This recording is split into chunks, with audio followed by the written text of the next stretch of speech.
నమస్తే అండి friends and sirs. Already RT act part 1 complete అయ్యింది. పార్ట్ 2 కంప్లీట్ చేయడానికి ఈరోజు మనకి సమయం దొరికింది. ఖాళీ లేకపోవడం వల్ల పార్ట్ 2 చేయలేకపోయాను. మళ్ళీ గ్యాప్ వచ్చింది. అలాగే గ్రూప్లో కూడా మెసేజ్కి రెస్పాండ్ ఇవ్వలేకపోవడానికి కారణం ఏంటంటే ఖాళీ లేక. ఇంకా డైరెక్ట్గా మ్యాటర్కి వెళ్ళే ముందు ఒకే ఒక పాయింట్ చెప్తాను ఫ్రెండ్స్. ఇక్కడ మన వీడియో చూస్తున్నప్పుడు జాయిన్ బటన్ అనేది ఒక ఆప్షన్ ఇచ్చారు. జాయిన్ బటన్ ద్వారా జాయిన్ అయిన వాళ్ళకి మాత్రం ఏపీ ఎస్జిటి గ్రూప్ కానివ్వండి, లేదంటే ఏపీ ఎస్జే గ్రూప్ కానివ్వండి, అందులో డైరెక్ట్గా అడ్మిట్ చేసుకోవడం జరుగుతుంది. అలాగే వారికి నచ్చిన వీడియోలు కానివ్వండి, వారికి నచ్చినటువంటి సబ్జెక్టులు కానివ్వండి, అది సబ్జెక్ట్ డిస్కషన్ కానివ్వండి, లేదంటే పోలింగ్ కానివ్వండి, లేదంటే మెంటల్గా కానివ్వండి, లేదంటే సైకాలజీ పరంగా కానివ్వండి, లేదంటే మోటివేషన్ పరంగా కానివ్వండి, మీ ఇష్టం. ఎనీథింగ్ జాయిన్ బటన్ ద్వారా జాయిన్ అయిన వాళ్ళు గ్రూపులో మాత్రం సార్ నేను జాయిన్ బటన్ ద్వారా జాయిన్ అయ్యాను, గ్రూపులో నాకు అడ్మిట్ చేయండి అని మాత్రం ఒక మెసేజ్ మాత్రం పెట్టడం మర్చిపోకండి. ఇక డైరెక్ట్గా కొంతమంది ఏంటంటే కామెంట్ రూపంలో తెలియచేసింది ఏంటంటే, సార్ లెంతీగా చెప్తున్నారు అంటే, లెంతీగా చెప్పడానికి గల రీజన్ ఏంటంటే మ్యాథ్స్ స్టూడెంట్స్ వాళ్ళకి మ్యాథ్స్ చెప్తే ఈజీగా అర్థమవుతుంది, కనెక్ట్ అవుతుంది. అలాగే ఆర్ట్స్ స్టూడెంట్ వాళ్ళకి ఆర్ట్స్ చెప్తే కనెక్ట్ అవుతుంది. అలాగే బయాలజీ స్టూడెంట్స్ బయాలజీ చెప్తే కనెక్ట్ అవుతుంది. ఫిజిక్స్ కెమిస్ట్రీ స్టూడెంట్స్ ఏంటంటే వాళ్ళకి వాళ్ళ సబ్జెక్ట్ చెప్తే కనెక్ట్ అవుతారు.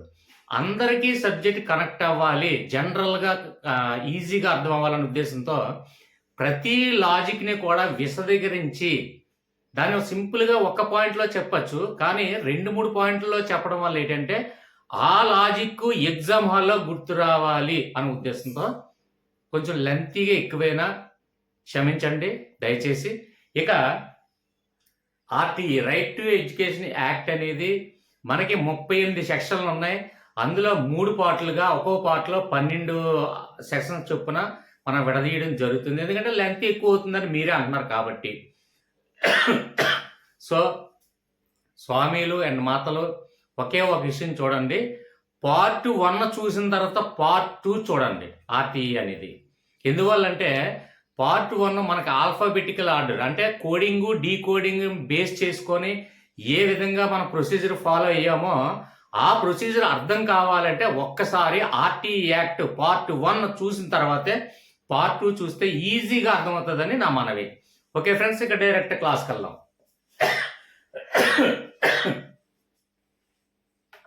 ఫ్రెండ్స్, మనకి ఆల్ఫాబెటికల్ ఆర్డర్ అంటే హిస్టరీ మనం ఇయర్స్ చూసాం, చెప్పింది మళ్ళీ ఇంకోసారి చెప్తున్నంటే పార్ట్ 2 ఫస్ట్ టైం చూస్తున్న వాళ్ళకి ఒక పాయింట్ అర్థమవుతుంది. హిస్టరీ ఇయర్స్ గుర్తుపెట్టుకోవడానికి ఒక లాజిక్ క్రియేట్ చేయడం జరిగింది. ఆ లాజిక్ ఈ సెక్షన్ దగ్గర క్రియేట్ చేయడానికి కుదరదు. ఎందువల్లంటే 1 to 38 సెక్స్ కంటిన్యూగా ఉన్నాయి. నెక్స్ట్ ఏంటంటే ఒక 12 నెంబర్ ఆర్టికల్ తీసుకున్నట్లయితే, అలాగే టోటల్ మనకి హిస్టరీ చేసినప్పుడు ఎంత వచ్చింది, 1 2 3 వచ్చింది. 3కి ఒక లాజిక్ క్రియేట్ చేసి అలాగే ఇచ్చినటువంటి ఆబ్జెక్ట్లో ఆ లాజిక్ని మనం మ్యాచ్ చేయగలిగాం. అది ఇయర్ వైజ్ సెట్ అవుతుంది. కానీ ఇక్కడ 2 1 ఉందనుకోండి, ఇది కూడా 3 అవుతుంది. కాబట్టి లాజిక్ అనేది డ్యామేజ్ అవుతుంది. కాబట్టి దీన్ని క్షుణ్ణంగా కన్సిడర్ చేసి మనకి 1 to 38 సెక్షన్స్ కూడా కంటిన్యూలో ఉన్నాయి. కాబట్టి దాన్ని మన ఆల్ఫాబెటికల్ ఆర్డర్ మనం ఉపయోగిస్తూ కోడింగు డీకోడింగు అంటే మెంటల్ ఎబిలిటీ రీజనింగ్ చేసేటప్పుడు మనకి కోడింగు డీకోడింగు ఎలాగైతే ఉపయోగించామో అదే పద్ధతిలో పార్ట్ 1 చేయడం జరిగింది. సో అది చూడండి. ఇక డైరెక్ట్గా పార్ట్ 2లో చూడండి. ఇక్కడ మనకి సెక్షన్ 13 అనగానే మరి చూడండి, సెక్షన్ 1 దగ్గర నుంచి కంటిన్యూ లెక్క పెట్టండి. ABCDF చొప్పున కంటిన్యూగా లెక్క పెడితే సెక్షన్ 13 అనేది మనకి ఏ ఆల్ఫాబెట్ వస్తుంది అంటే M ఆల్ఫాబెట్ వస్తుంది. M ఇది పార్ట్ 1 చూస్తే అర్థమవుతుంది ఫ్రెండ్స్. M అనేది ఎందుకు వచ్చింది అనేది నేను చెప్పింది కూడా క్లియర్గా అర్థమవుతుంది. ఓకే ఫ్రెండ్స్, అయితే ఇక్కడ చూడండి మనకి ఆ సెక్షన్ 13 అలాగే ఆల్ఫాబెట్ నెంబర్ మనకి ఏమొచ్చింది అంటే M లెటర్ వచ్చింది.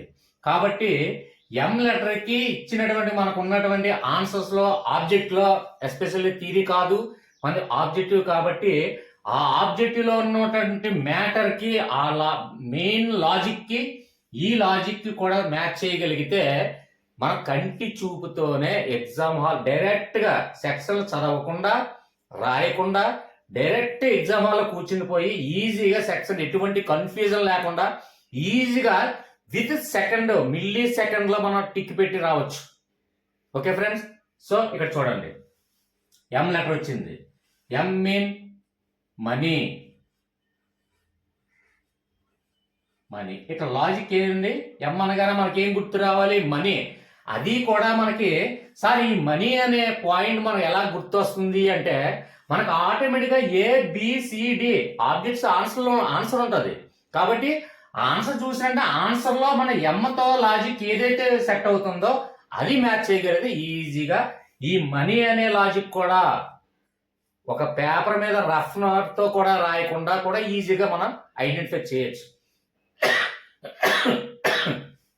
చూడండి ఇక్కడ బడుల ఎంపిక విధానం, క్యాపిటేషన్ ఫీజుల నిషేధం. క్యాపిటేషన్ అంటే మన అందరికీ గ్రాడ్యుయేషన్ వాళ్ళసే కాబట్టి క్యాపిటేషన్ అంటే మనకు తెలుసు. మళ్ళీ ఎక్కువ ఎక్స్ప్లెయిన్ ఇస్తే సార్ లెంతీగా బుర్ర తింటున్నారు సార్ అంటారు. అలాగే కొందరు తెలిసి ఉండొచ్చు, తెలిపి ఉండొచ్చు క్యాపిటేషన్ అంటే ఏంటనేది. తెలియని వాళ్ళకి ఎక్స్ప్లెయిన్ చేద్దామంటే మళ్ళీ నాకు ఒక పర్సన్ పార్ట్ 1లో నాకు తాతయ్య గారు మీరు బుర్ర ఎక్కువ తింటున్నారండి, ఎక్కువ లెంతీగా చెప్తున్నారండి, ఆ లెంత్ తగ్గించి చెప్పండి ఆయన ఆర్డర్ వేశారండి ఒక స్టూడెంట్. సో ఏంటంటే అందుకే అందరికీ తెలిసి ఉంటుందనే సింపుల్గా, ఎందుకంటే ఇప్పుడు చూడండి ఇది మొత్తం డిఎస్సి ప్రిపేర్ అవుతున్న మెయిన్ టాపిక్ కాబట్టి అందరూ గ్రాడ్యుయేషన్ హోల్డర్సే ఉంటారు, డైట్ బిఈడి మొత్తం గ్రాడ్యుయేషన్ వాళ్ళసే కాబట్టి క్యాపిటేషన్ అంటే అనేది ఎక్కువగా ఎక్స్ప్లెయిన్ చేయట్లేదు, వదిలేశాను. ఇక చూడండి బడుల ఎంపిక విధానం. బడుల ఎంపిక విధానం ఫస్ట్ మనం ఆలోచించిన వెంటనే ఎక్కడ చూడండి మనీతో సంబంధించి ఉందండి. బడుల ఎంపిక విధానం ఏంటంటే మనకు వచ్చే ఆదాయం బట్టే మన పిల్లల్ని ఏ స్కూల్లో చదివించాలని పుట్టిన దగ్గర నుంచి ఆలోచిస్తూనే ఉంటామండి. అది వాస్తవా కాదా? ఎందువల్లంటే మన పొజిషన్, మన స్టేటస్, మన డిజిగ్నేషన్, మన దగ్గర ఉన్నటువంటి ప్రాపర్టీ ఆధారంగా మనకు వచ్చే మంత్లీ శాలరీ ఆధారంగా మనం బడులు ఎంపిక చేసుకోవడం అనేది కామన్గా చూస్తూనే ఉన్నాం. ఎగ్జాంపుల్ ఒక కూలీ ఏంటంటే గవర్నమెంట్ స్కూల్లో జాయిన్ చేయడానికి, అంటే బడులు ఎంపిక అంటే గవర్నమెంట్ స్కూల్లో జాయిన్ చేయడానికి గల రీజన్ ఏంటండి? మనీ. ఎందుకంటే అతనికి ఉన్నటువంటి స్తోమత స్కూల్కి పంపించగలరు, స్కూల్ నుంచి రప్పించగలరు అంతే, లేదా ఒక పెన్ను నోట్స్ కొనివ్వగలరు. ఆ విధంగా మిగిలిన ఫీజులు కానివ్వండి, డ్రెస్సులు కానివ్వండి, యూనిఫామ్ కానివ్వండి, సాక్స్లు, షూలు కానివ్వండి, లేదంటే సంథింగ్ ఏదైనా సరే మధ్యాహ్నం పూట భోజనం పెట్టే కార్యక్రమం కానివ్వండి, ఇవన్నీ తనకు ఉన్నటువంటి జీవన విధానంలో చాలా కష్టమైంది కాబట్టి అతను ఎంచుకున్న ప్రాపర్టీని స్కూల్ ఏంటండి గవర్నమెంట్ స్కూల్లో ఎంచుకున్నారు. ఎగ్జాంపుల్ చెప్తాను, ఎవరిని కించపరచట్లేదు. అంటే ఇక్కడ మనీ మీద డిపెండ్ అయి ఉంది. బడులు ఎంపిక విధానం అనేది మనీ మీద డిపెండ్ అయింది అనే ఆలోచన మీకు కలగాలనే ఉద్దేశంతో ఓ 2 లైన్ల ఎక్స్ప్లెనేషన్ ఎక్కువ ఇచ్చాను. ఓకేనా? తర్వాత ఒక మామూలు సాధారణమైనటువంటి ఒక ప్రైవేటు ఉద్యోగి ఎంచుకున్న విధానం ఏంటంటే అతనికి ఉన్నటువంటి బడ్జెట్లో ఎంత శాతాన్ని అయితే తన పిల్లలకి కేటాయించగలరో దాన్ని బట్టి ఉన్నటువంటి ప్రైవేట్ స్కూల్స్లో ఏదో చిన్న ప్రైవేట్ స్కూల్స్ అంటే సిబిఎస్ఈ సిలబస్ కాకుండా, కార్పొరేట్ స్కూల్స్ కాకుండా అలాంటి చిన్న స్కూల్స్లో తనకున్నటువంటి బడ్జెట్ పరిధిలో అతను మనీతో డిపెండ్ అయింది కాబట్టి ఎంచుకోవడం జరుగుతుంది. కాబట్టి ఇక్కడ మనీ అనేది బడుల ఎంపిక విధానము. అంటే ఇక్కడ ఎం లెటర్ వచ్చి సెక్షన్ 13 అనేది ఎం లెటర్ వచ్చింది. అలాగే ఎం అంటే మనీ అనే లాజిక్ మనకి ఎప్పుడు వస్తుంది? అది కూడా మనీ లాజిక్ కొంత గుర్తు రాకపోవచ్చు. అప్పుడు ఆబ్జెక్ట్లో ఇక్కడ మనకి బడుల ఎంపిక విధానం. బడుల ఎంపిక విధానం ఎవరైనా సరే దేని మీద డిపెండ్ అయ్యి ఎంచుకుంటారండి? మనీ బట్టి, తనకున్నటువంటి బడ్జెట్ బట్టి. బాగా కొంచెం ఒక గెస్టెడ్ ఆఫీసర్ అనుకోండి, గెస్టెడ్ ఆఫీసర్ గవర్నమెంట్ స్కూల్లో జాయిన్ చేస్తారా అంటే ఎవరో 100కి 1 ఉండొచ్చు. బట్ తన ఐడియాలజీ ఎలా ఉంటుంది? తనకు ఉన్నటువంటి బడ్జెట్ ఎంత కేటాయించగలరో ఆ బడ్జెట్లో కార్పొరేట్ స్కూల్ని, ఎగ్జాంపుల్ శ్రీ చైతన్య కావచ్చు, నారాయణ కావచ్చు, భాష్యం కావచ్చు, ఇలా సంథింగ్ ఇలాగా తనకున్నటువంటి బడ్జెట్ పరిధిలో ఎంచుకోవడం జరుగుతుంది. కాబట్టి ఇక్కడ మనీ చూసినంటే మనకు ఆబ్జెక్ట్లో బడుల ఎంపిక విధానం అనేదాన్ని మనకు ఆటోమేటిక్గా ఆబ్జెక్ట్ చూస్తే మనకు గుర్తు రావాలి. ఓకే ఫ్రెండ్స్, అర్థమైందనే భావిస్తున్నాను. ఇంకా క్లియర్గా చెప్పడానికి నేను సిద్ధంగా ఉన్నాను. ఎన్నిసార్లు అయినా, ఒక 30 సార్లు మీరు అడిగినా సరే చెప్పడానికి సిద్ధంగా ఉన్నాను. కానీ వినే ఓపిక, సహనం మీలో ఉండాలి అని నేను భావిస్తున్నాను, అంతే.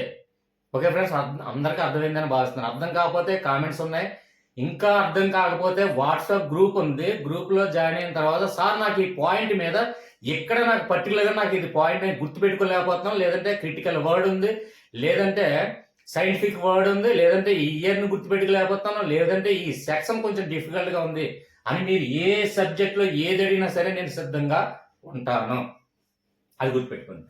ఇక నెక్స్ట్ విషయానికి వస్తే సెక్షన్ 14 మనకి ఇక్కడ ఫస్ట్ పార్ట్లో అయితే ఏ నుండి జెడ్ వరకు మనకి ఏబిసిలు రాసి దానికి నెంబర్స్ కూడా అక్కడ వేయడం జరిగింది పార్ట్ 1లో. ఇక పార్ట్ 2 టైం వేస్ట్ అని చెప్పే ఉద్దేశంతో నెంబర్స్ వేయలేదు. కాబట్టి ఇక్కడ సెక్షన్ 13 అంటే ఎం వచ్చిందంటే సెక్షన్ 14 ఏం రావాలి, next alphabetical article next letter ఏమని వస్తుంది మనకి 14 అంటే ఎం అంటే ఇక్కడ ఎన్, అంతే కదా. సెక్షన్ 13 ఎం వచ్చింది, సెక్షన్ 14 ఎన్ వస్తుంది. అంటే M O N O O P Q R నుంచి జెడ్ వరకు కంటిన్యూస్. అది ఆల్ఫాబెటికల్ ఆర్డర్. కోడింగ్ డీకోడింగ్ కూడా మనం అదే పద్ధతిలో మనం చేస్తాం. సో సెక్షన్ 14 అనేది ఎన్ వచ్చింది. ఎన్ అంటే ఇక్కడ మనకు ఉన్నటువంటి ఇక్కడ అంశం ఏంటంటే చూడండి, బడిలో ప్రవేశానికి వయస్సు ధృవీకరణ.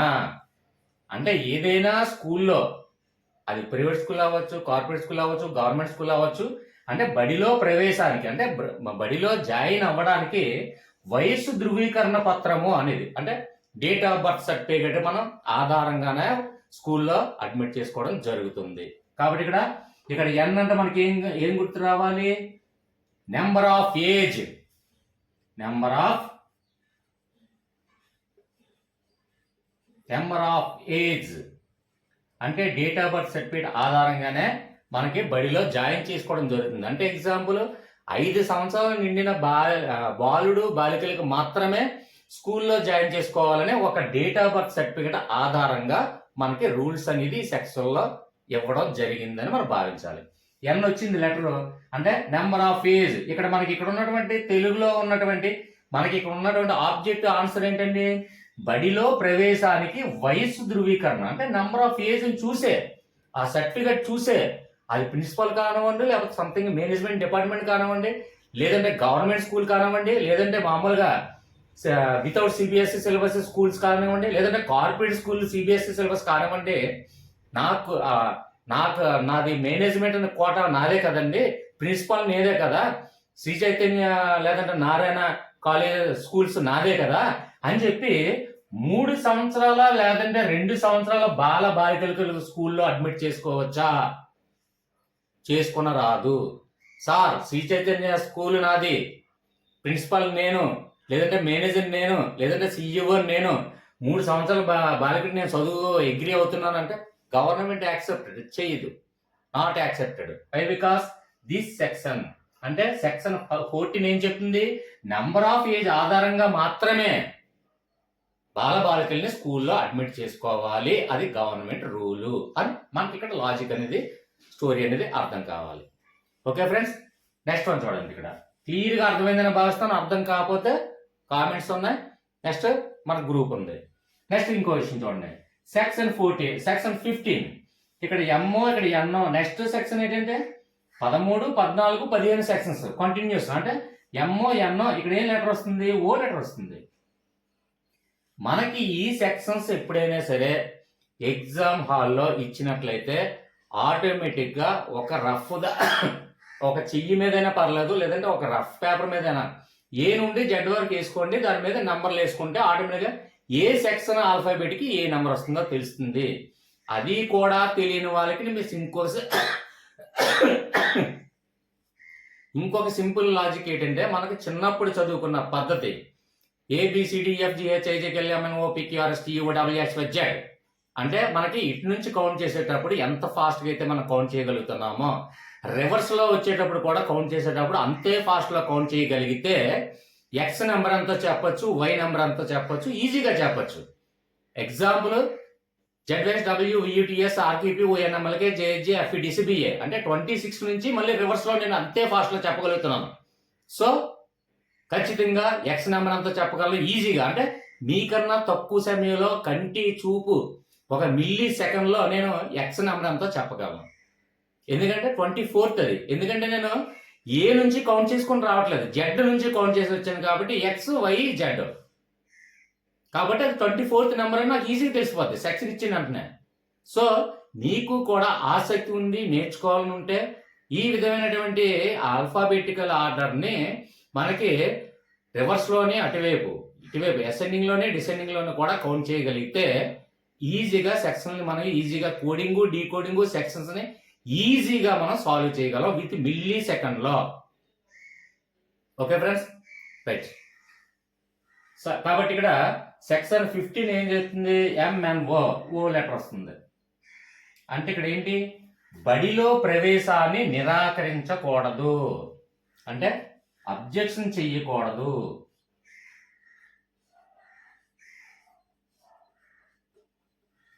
ఓ అంటే అబ్జెక్షన్ చెయ్యకూడదు. అంటే ఎగ్జాంపుల్ శ్రీ చైతన్య స్కూల్ నాది లేదంటే నారాయణ స్కూల్ నాది, నేనే ప్రిన్సిపల్ని కాబట్టి బడిలో ప్రవేశాన్ని నిరాకరించకూడదు స్కూల్లో జాయిన్ చేసుకోవడానికి.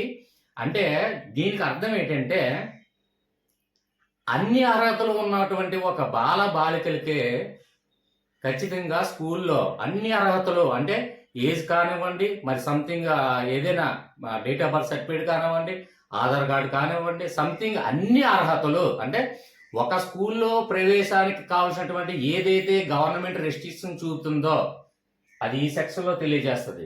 అంటే ఆధార్ కార్డు లేకపోయినా అబ్జెక్షన్ చేయొచ్చు ప్రిన్సిపల్, మీకు ఆధార్ కార్డు లేదు అందువల్ల మీకు ఇందులో ప్రవేశం కల్పించలేకపోతున్నాము అని దానికి రీజన్ చెప్పచ్చు, రీజన్ చెప్పాలి.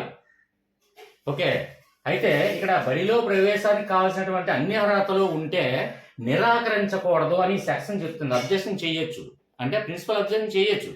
మీకు ఆధార్ కార్డు రాంగ్గా ఉంది, పేరు రాంగ్గా ఉంది, తల్లిదండ్రుల రేషన్ కార్డులో మీ పేరు లేదు, అలాగే మీకు బడిలో ప్రవేశించడానికి కావాల్సినటువంటి ఏజ్ లేదు, ఇలాగా అన్ని అర్హతలలో ఏదైనా అర్హత లేకపోతే ప్రిన్సిపల్ అబ్జెక్షన్ చేసి దీన్ని ఈ సెక్షన్ ఉపయోగించవచ్చు. అర్థమవుతుందా ఫ్రెండ్స్? ఓకేనా? ఇక్కడ సెక్షన్ 15 ఓ అంటే అబ్జెక్షన్, అంటే ఒక ప్రిన్సిపాల్కి ఉన్నటువంటి అబ్జెక్షన్స్ ఏదైతే ఉన్నాయో అవన్నీ కూడా ఇందులో తెలియజేస్తుందని అర్థం. బడిలో ప్రవేశాన్ని నిరాకరించకూడదు అంటే ఇంకొక విషయం ఏంటంటే అన్ని అర్హతలు ఉన్నాయండి. డేట్ ఆఫ్ బర్త్ సర్టిఫికేట్ ఉంది, ఆధార్ కార్డు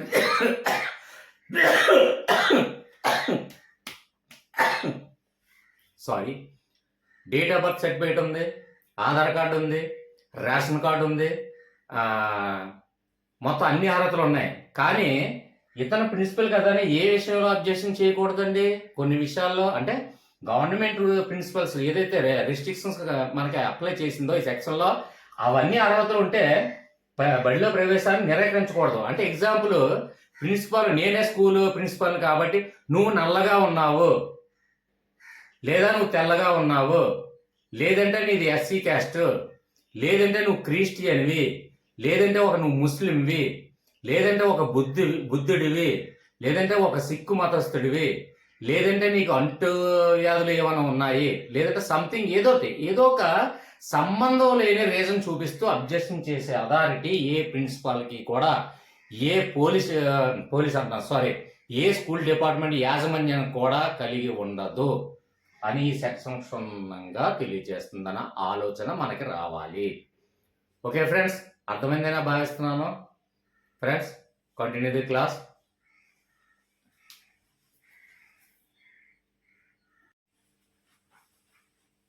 ఓకే అండి, నెక్స్ట్ వన్ చూద్దాం. సెక్షన్ 16 ఏం చెప్తుంది అంటే మనకి సెక్షన్ 16 అనగానే మనకి ఆల్ఫాబెట్ ఆర్డర్ ఏమొస్తుందండి, పి వస్తుంది. ఒక్కసారి మీరు ఏబిసిడ్ల మీదన రాసుకొని కావాలంటే చూడండి. పి అంటే ఇక్కడ మనకి ఇక్కడ పి లెటర్ ఏం చెప్తుంది అనగానే మనకి ఆటోమేటిక్గా ఇందులో ఉన్నటువంటి ఆబ్జెక్ట్లో ఉన్నటువంటి సారాంశాన్ని మనం గ్రహించగలగాలి. అప్పుడే మనకు ఆటోమేటిక్గా ఈ పి అనే పి అనే లెటర్ వచ్చిన వెంటనే ఆటోమేటిక్గా ఆబ్జెక్ట్ మనం చూసిన వెంటనే ఖచ్చితంగా ఆ రెండిటికి మ్యాచ్ అవుతుంది. కాబట్టి ఇందులో ఉన్న సారాంశం ఏంటండి, అదే తరగతిలో పునరావృతం కాకూడదు. అంటే ఇక్కడ పి అంటే చూడండి పార్షియాలిటీ.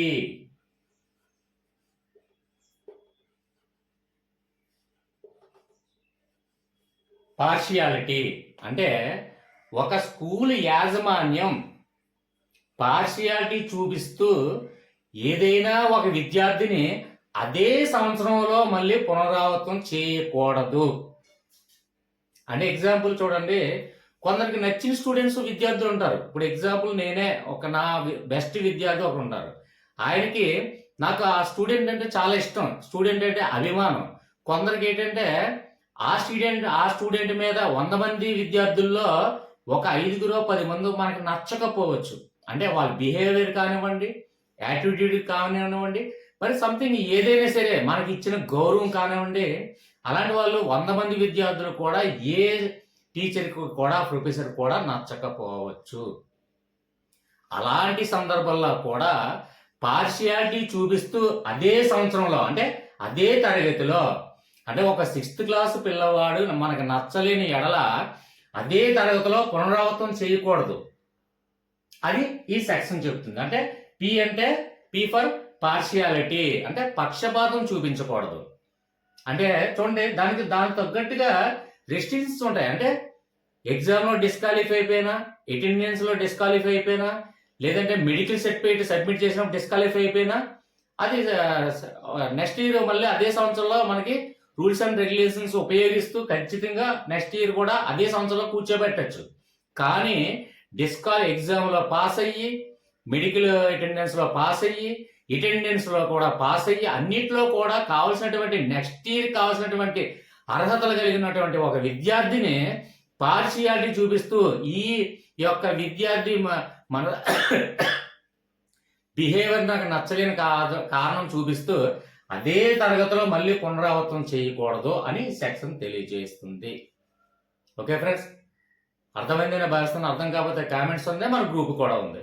సో ఏంటంటే మనకి ఇందులో ఉన్నటువంటి సింపుల్ లాజిక్ ఏంటంటే పి వచ్చింది, పి ఫర్ పార్షియాలిటీ అంటే ఇక్కడ ఉన్నటువంటి ఆబ్జెక్ట్ ఏం తెలియజేస్తుంది, అదే తరగతిలో పునరావృతం చేయకూడదు. అంటే ఒక 6th క్లాస్ స్టూడెంట్ని 7th క్లాస్ పంపించాలి తప్ప నా యొక్క ద్వేషం అసూయతో మళ్ళీ అదే తరగతిలో 6th క్లాస్లో కూర్చోబెట్టి చదివించకూడదు అని సెక్షన్ తెలియజేస్తుంది అని మీకు అర్థం అవ్వాలి. Okay friends, next one. 1కి 2 సార్లు నేను ఎందుకు చెప్తానంటే లాజిక్ కూడా, ఎక్స్ట్రా లాజిక్ కూడా, నేను ఎక్స్ట్రా స్టోరీ కూడా ఎక్కువ ఎందుకు చెప్తానంటే ఒక స్టోరీ తెలియడం వల్ల ఎక్స్ట్రా బిట్లు కూడా కవర్ అవుతాయండి. అది నిజంగా ఇంట్రెస్ట్ ఉన్న వాళ్ళకి ఏంటంటే ఈ స్టోరీలు కానివ్వండి, ఎక్స్ట్రా లాజిక్ కానివ్వండి, లేదంటే ఆ కంటెంట్ తగ్గట్టుగా రిలేటెడ్ సబ్జెక్ట్ కానివ్వండి, నేర్చుకోవాలని తపన ఉంటే ఖచ్చితంగా చిరాకు ఇసుకు రాదండి. కొందరికి ఏంటంటే డైరెక్ట్గా ఏ బిఓ ఆన్సర్ పెట్టేయాలి ఎగ్జామ్ హాల్లో, 100కి 90 మార్కులు వచ్చేలా ఉద్యోగం వచ్చేలా అంతే, తర్వాత జీతం తీసుకోవాలి, ఎవరికి చెప్పనవసరం లేదు.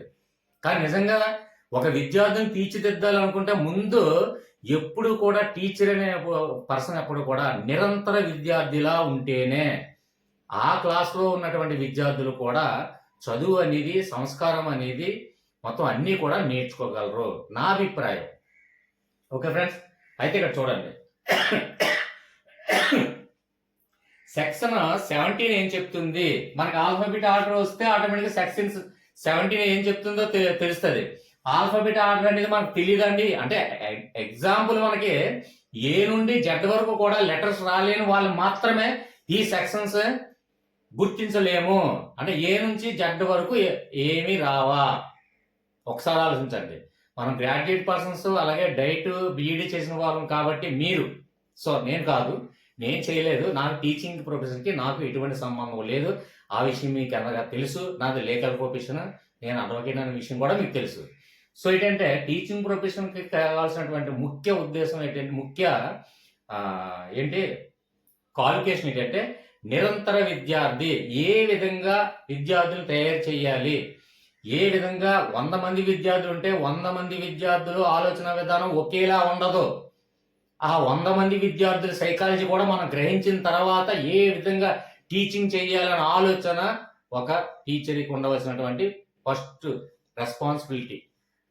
కాబట్టి ఇక్కడ ఏబిసిడీలు కూడా సెక్షన్స్ రావాలంటే ఆల్ఫాబెటికల్ ఆర్డర్, డీకోడింగ్, కోడింగ్ మనకు తెలియాలి. అంటే ఖచ్చితంగా ఏ నుండి జెడ్ వరకు మీకు వచ్చే ఉంటుందని నేను భావిస్తున్నాను. ఎవ్వరికి రాని వాళ్ళంటే ఎవరో ఉండరు. ఒకవేళ ఏబిసిలు కూడా కంటిన్యూగా ఫాస్ట్గా నేను చెప్పలేను అనుకుంటే ఒక చిన్న రఫ్ పేపర్ మీద కానీ ఎగ్జామ్ హాల్లో హ్యాండ్ మీద కానీ మీరు రాసుకోండి ఏబిసిడీలు. అప్పుడు ఆల్ఫాబెటికల్ ఆర్డర్ మనకి సెక్షన్ 17 ఏ లెటర్ చెప్తుందో తెలిస్తేనే ఈ లాజిక్ అనేది మనం గ్రహించగలము. ఓకే ఫ్రెండ్స్, ఎక్కువ క్లాస్ పీతుని అనుకోకండి. ఏ నుండి జెడ్ వరకు మాకు రావాలండి అంటారు. నిజంగా రాని వాళ్ళు కూడా ఉన్నారండి. అలాంటి స్టూడెంట్స్ కూడా నేను చూశాను, చూస్తూనే ఉన్నాను. కాబట్టి నేను చెప్తున్నాను.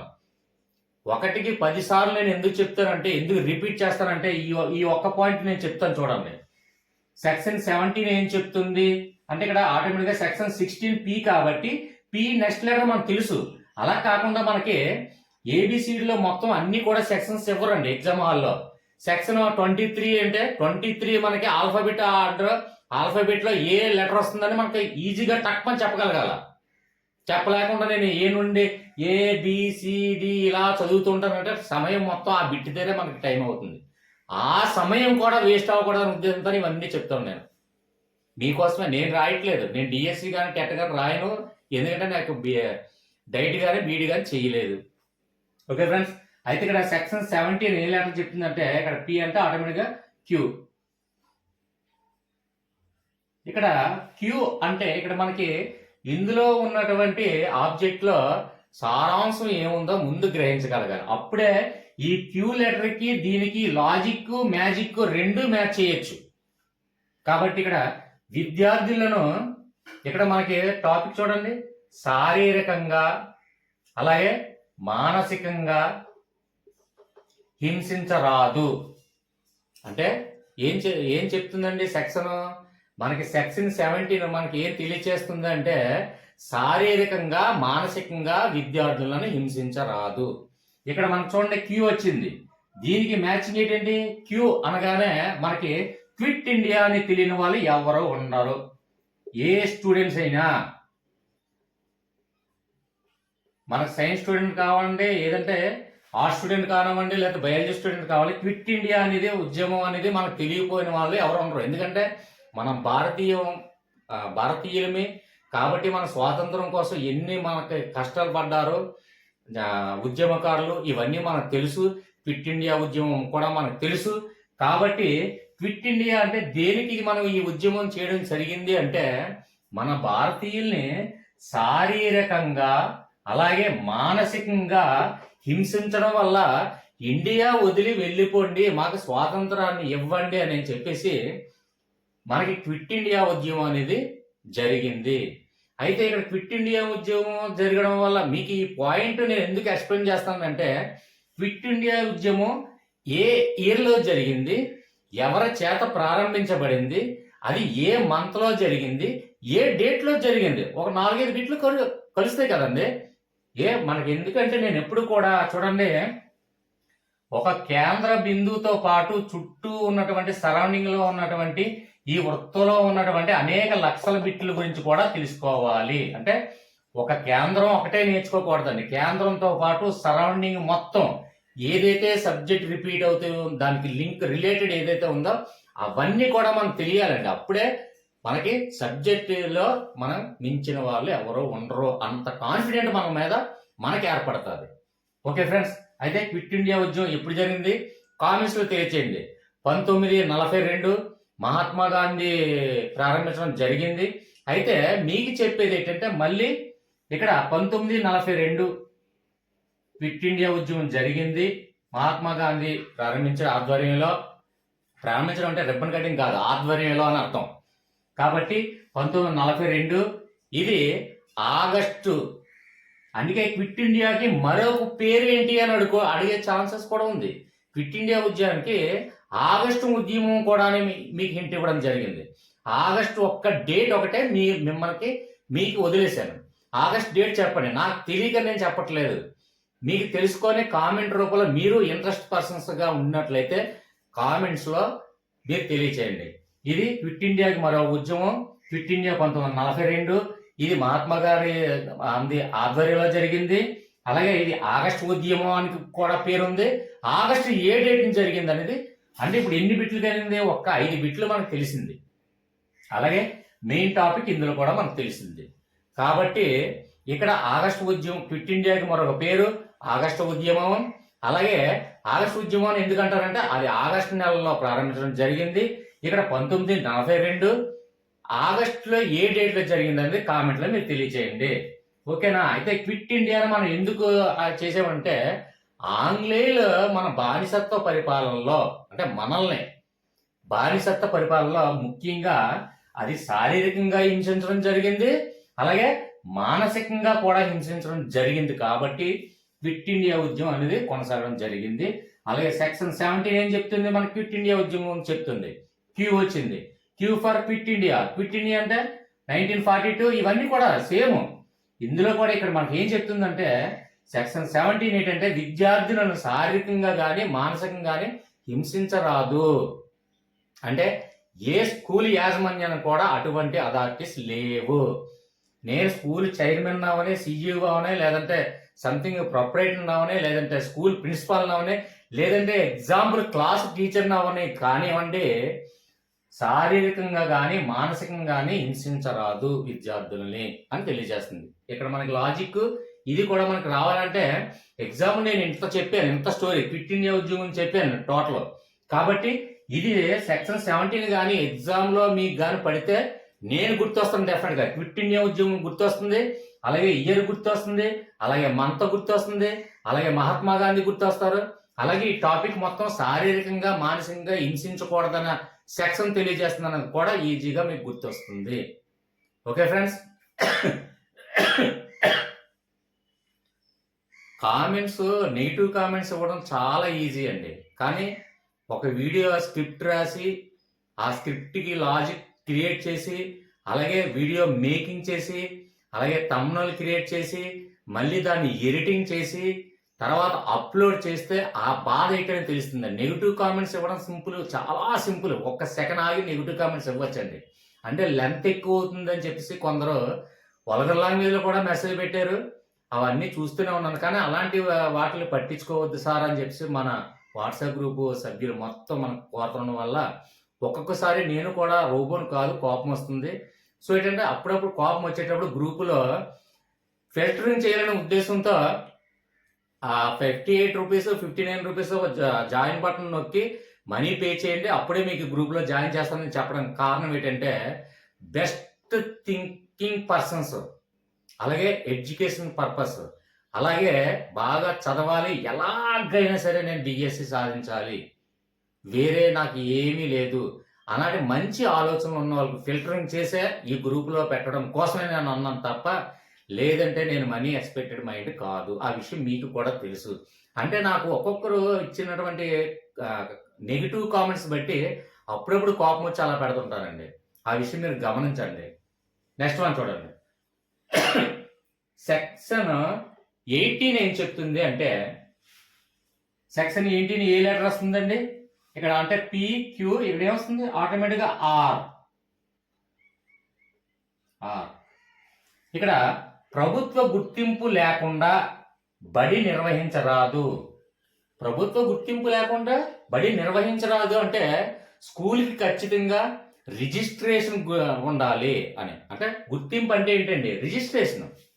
అంటే ఒక స్కూల్ నిర్వహించాలంటే ఖచ్చితంగా గవర్నమెంట్ దగ్గర నుంచి మనం రిజిస్ట్రేషన్ నెంబర్ తీసుకుంటేనే స్కూల్ మనం నడపగలం తప్ప రిజిస్ట్రేషన్ నెంబర్ లేకుండా, మనకి రిజిస్ట్రేషన్ గుర్తింపు అనేది లేకుండా మనం ఒక ప్రైవేట్ కళాశాలను కానివ్వండి ఏదైనా సరే నడపడానికి మనకి రైట్స్ ఉండదు. ఆ విషయం మీకు ఎలాగా తెలుసు, చిన్న పిల్లలేం కాదు.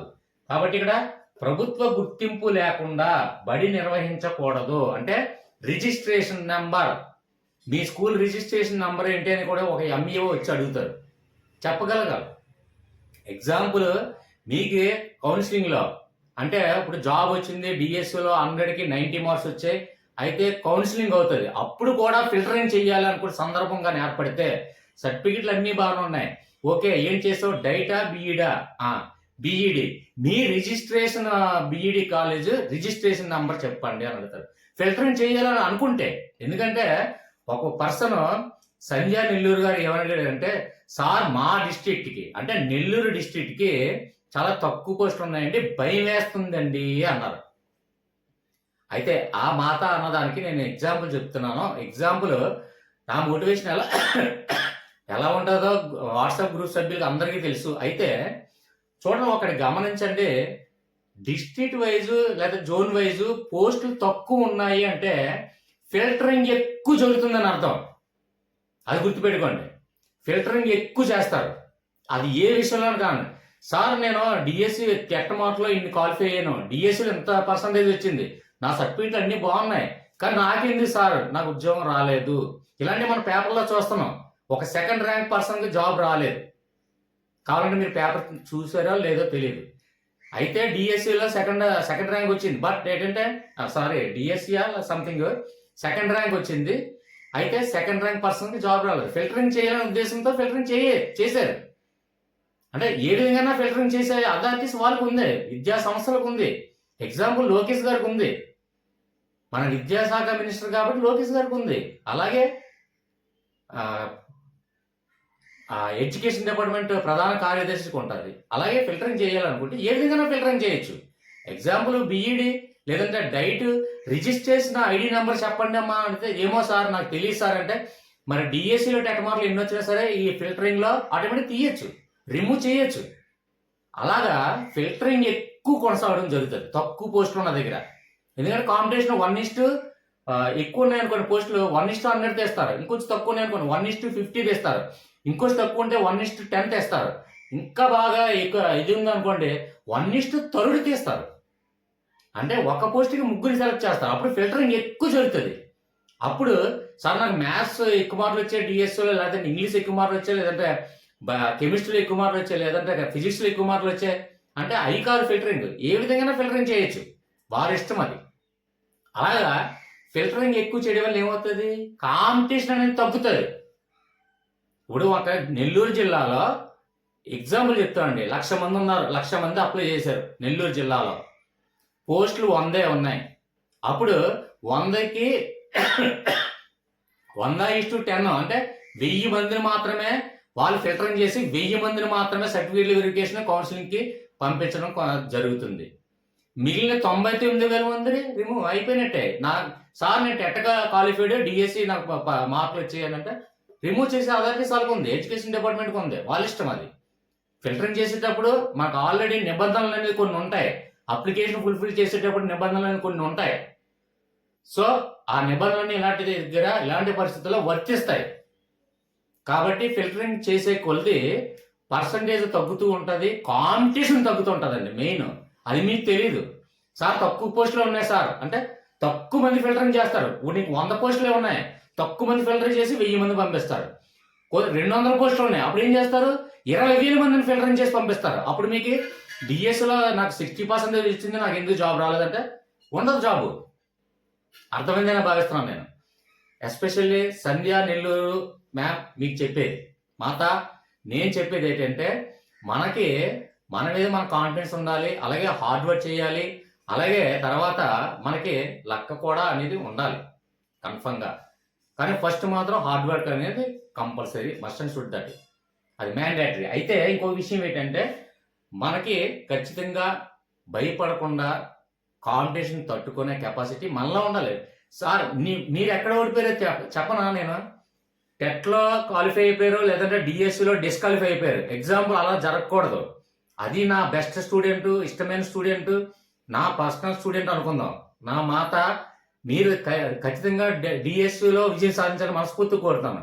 కానీ మీరు ఎక్కడ ఓడిపోయారో నేను స్టార్టింగ్ చెప్పనా, టెట్ ఎగ్జామ్ రాసినప్పుడు ఓడిపోలేదు, డిఎస్సి ప్రిపేర్ అవుతున్నప్పుడు ఓడిపోలేదు, డిఎస్సి ఎగ్జామ్ రాసిన తర్వాత కూడా మీరు ఓడిపోరు. కానీ సార్ పోస్టులు తక్కువ ఉన్నాయంటే నాకు భయంగా ఉంది సార్. మీకు ఎప్పుడైతే భయం మీ వెంట ఉందో ఆటోమేటిక్గా సబ్జెక్ట్లో మీరు వీక్ అయినట్టే.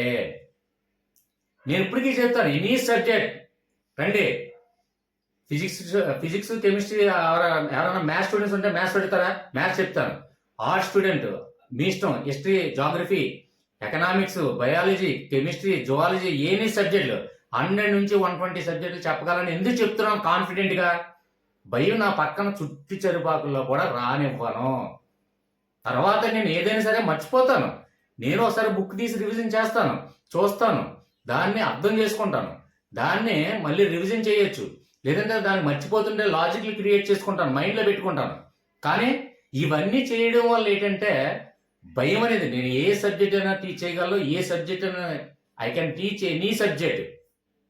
100 to 120 సబ్జెక్టులు, including mental ability, reasoning, arithmetic, any competitive, banking, railway, ఏదైనా సరే.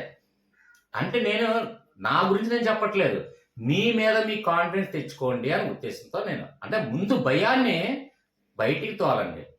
భయం తోలితే ఆటోమేటిక్గా విజయం మనదే. ఓకేనా? సంజయ్ మ్యామ్, మీరు అడిగిన దానికి వాట్సాప్లో చెప్పాలి, లేదంటే ఫోన్ కాల్ ద్వారా చెప్పాలి. డైరెక్ట్గా ఈ వీడియోలో కూడా మీకు అందరికీ ఉపయోగపడతాను సరే వీడియోలో ఇంక్లూడ్ చేయడం జరిగింది. Okay madam? అయితే ఇక్కడ సెక్షన్ 18 ఏం చెప్తుందంటే నెక్స్ట్ లెటర్ ఆర్ లెటర్ చెప్తుంది. అయితే ప్రభుత్వ గుర్తింపు లేకుండా బడి నిర్వహించకూడదు, అంటే రిజిస్ట్రేషన్ ఐడి లేకుండా బడి నిర్వహించకూడదు అని మీకు అర్థమైపోయింది. ఇక్కడ రిజిస్ట్రేషన్ అని మీకు అర్థమైపోయింది. రిజిస్ట్రేషన్ మీకు అర్థమవుతుందని సింపుల్గా కలిపి రేటింగ్లో రాశాను కాబట్టి ఈజీ కాబట్టి. ఓకేనా? నెక్స్ట్ సెక్షన్ 19 ఏం చెప్తుంది అంటే ఇక్కడ ఆర్ తర్వాత ఏమొస్తుందండి? PQRS. పాఠశాల నియమాలు ప్రామాణికాలు.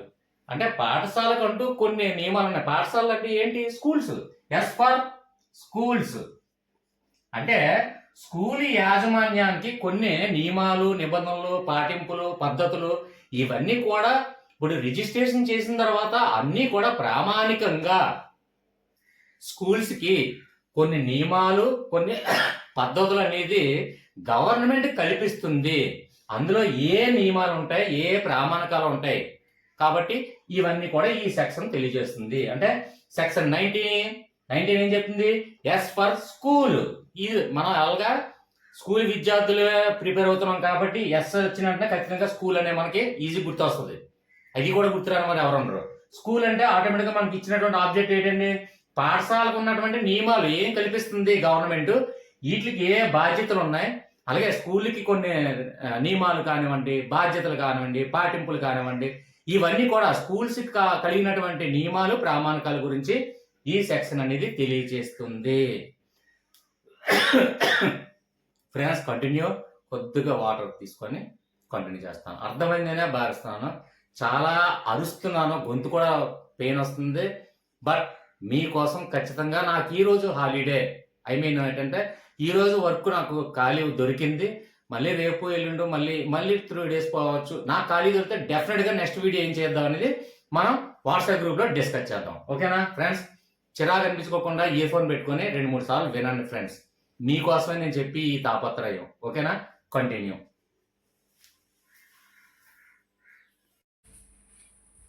నెక్స్ట్ ఫ్రెండ్స్ చూడండి, సెక్షన్ 20 ఏం చెప్తుందంటే షెడ్యూల్లో మార్పులు చేయు అధికారం. అయితే ఇక్కడ సెక్షన్ 20కి మనకు ఆల్ఫాబెట్ ఆర్డర్ మనం తీసుకున్నట్లయితే ఏ లెటర్ పడుతుంది? టీ లెటర్ పడుతుంది. ఒకసారి చూడండి, టీ లెటర్ పడుతుంది. కాబట్టి ఇక్కడ సింపుల్గా మనకి చూడండి TUVW ఈ లెటర్స్ రాస్తాను ముందుగా కన్ఫ్యూజ్ అవ్వకుండా. కాబట్టి టీ లెటర్ అంటే ఇక్కడ సెక్షన్ 20 అంటే 2020 టీ 2020. మనకి క్రికెట్ తెలిసిన వాళ్ళు ఎవరికైనా సరే ఈజీ మెథడ్ ఇది. ఎందుకంటే సెక్షన్ 20 మనకి ఏం చెప్తుంది అంటే 2020 ఇక్కడ టీ లెటర్ అనేది ఆల్ఫాబెట్ రావడం జరిగింది. అయితే టీ అలాగే ఇక్కడ 20 సెక్షన్ అలాగే 20. కాబట్టి ఇక్కడ చూడండి సెక్షన్ 20 అలాగే మనకి లెటర్ వచ్చింది ఏంటి? టీ వచ్చింది, అలాగే 2020. 2020లో ఎప్పుడూ కూడా మనకి వన్ డే మ్యాచ్ కానివ్వండి, టెస్ట్ మ్యాచ్ కానివ్వండి, సెపరేట్‌గా వేరే ఉన్నది. అయితే ఈ 2020 ఎప్పుడైతే ప్రారంభించబడ్డాదో అప్పటి నుంచి కూడా మార్పులు ఎక్కువ జరిగాయండి క్రికెట్ మ్యాచ్‌ల్లో. అంటే రూల్స్ అండ్ రెగ్యులేషన్స్ చేంజ్ అయ్యాయి చాలా వరకు. మీకు అబ్జర్వ్ చేయండి. టెస్ట్ మ్యాచ్‌ల్లో ఒకప్పుడు ఉన్నటువంటి రూల్స్ వేరు. అలాగే వన్ డేలో ఉన్నటువంటి రూల్స్ వేరు. అలాగే ఇక్కడ 2020 ఎప్పుడైతే మ్యాచెస్ స్టార్ట్ చేయబడ్డాయో, ప్రారంభించబడ్డాయో అప్పుడు ఆటోమేటిక్‌గా 2020లో మార్పులు అనేకమైనటువంటి చేశారండి. ఎగ్జాంపుల్ తీసుకున్నట్లయితే రూల్స్ అంటే ఒక ఎక్స్‌ట్రా ప్లేన్ తీసుకోవడం కానివ్వండి, ఆ 2020 మ్యాచ్‌లో రూల్స్ చేంజ్ చేయడం కానివ్వండి, ఎక్కువగా 2020 మ్యాచ్‌ల్లో మాత్రమే ఈ మార్పులు, చేర్పులనేవి ఎక్కువ జరిగాయండి. కాబట్టి ఇక్కడ మార్పులు, చేర్పులు ఎక్కువ. ఇప్పుడు ఎగ్జాంపుల్ ఒక ఐపీఎల్ ప్రేమికులున్నారు. ఐపీఎల్ ప్రేమికుల్లో మనకి 2020 మ్యాచ్‌ల్లో చూడండి, ఒకరి బదులుగా అంటే బ్యాట్స్‌మ్యాన్ బదులుగా అంటే ఒక బ్యాటింగ్ అయిపోయిన తర్వాత కూడా బ్యాట్స్‌మెన్ అన్నా తీసుకోవచ్చు, బౌలర్‌నన్నా తీసుకున్న రైట్స్ ఆ టీమ్‌కి ఏర్పరిచే విధంగా మార్పులు చేయడం జరిగింది. అలాగే వన్ డే మ్యాచ్‌లో తీసుకున్నట్లయితే 60 ఓవర్స్ ఉండేయి, 50 ఓవర్స్ ఉండేయి. అలాగే టెస్ట్ మ్యాచ్ చూసుకున్నట్టయితే పర్ డేకి 90 ఓవర్స్.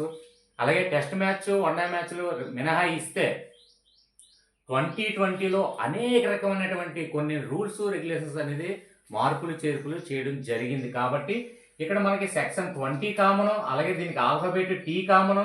అలాగే టీ అంటే టీ20 అంటే 2020లో ఎక్కువగా మార్పులు చేయే అధికారం మన బీసీసీఐకి కానివ్వండి, అలాగే ఐపీఎల్ కానివ్వండి, 2020 మ్యాచ్‌ల్లో మాది through out world wide ICICI కానివ్వండి, ఎక్కువగా మార్పులు చేయడం జరిగింది. ఎందుకంటే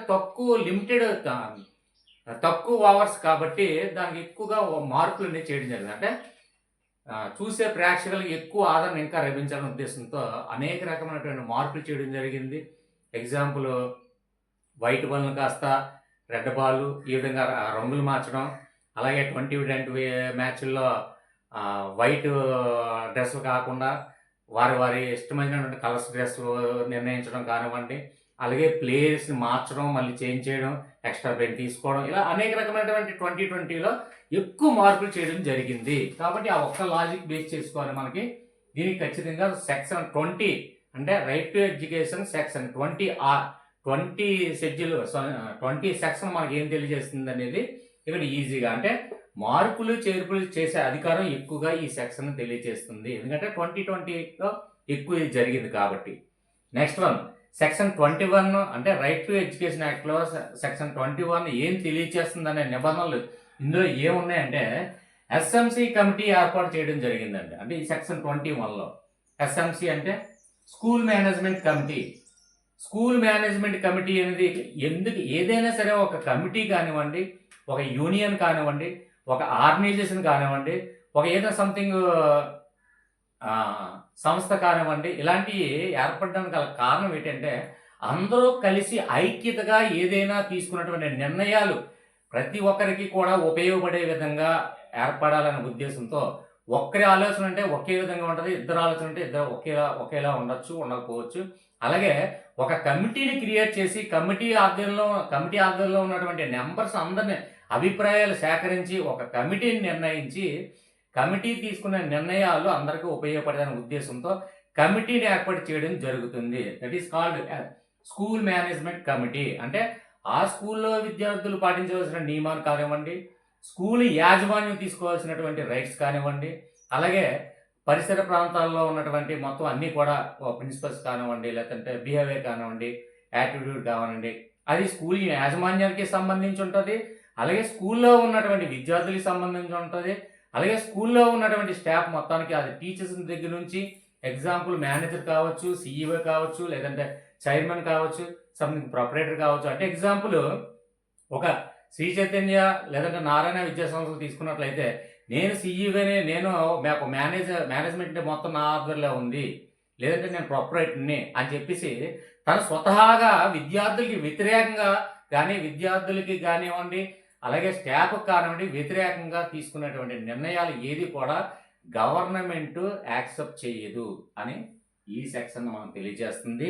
ముఖ్యంగా ఇందులో సెక్షన్ 21లో మనకంటే యు అంటే యూనిటీ, అంటే కమిటీ ఎందుకు ఏర్పాటు చేస్తుంది? ఒక యూనిటీగా, అంటే కమిటీ ఎస్ఎంసీ అంటే స్కూల్ మేనేజ్మెంట్ కమిటీలో ఉన్నటువంటి సభ్యుల నిర్ణయాలన్నీ కూడా స్కూలు ఉపయోగపడే విధంగా, అలాగే స్కూల్ విద్యార్థులకు ఉపయోగపడే విధంగా ఈ నిర్ణయాలు అనేది తీసుకొని ఏర్పాటు చేయగలుగుతుంది. అంటే ఒక యూనిటీగా ఉండాలి అనే ఒక లాజిక్ని బేస్ చేసుకొని రైట్ టు ఎడ్యుకేషన్ యాక్ట్లో సెక్షన్ 21 మనం ఈజీగా విత్ ఇన్ సెకండ్లో, అంటే మిల్లీ సెకండ్లో ఈజీగా మనం ఎగ్జామ్ హాల్లో చదవకుండా, బట్టి పట్టకుండా మనం ఐడెంటిఫై చేయొచ్చు.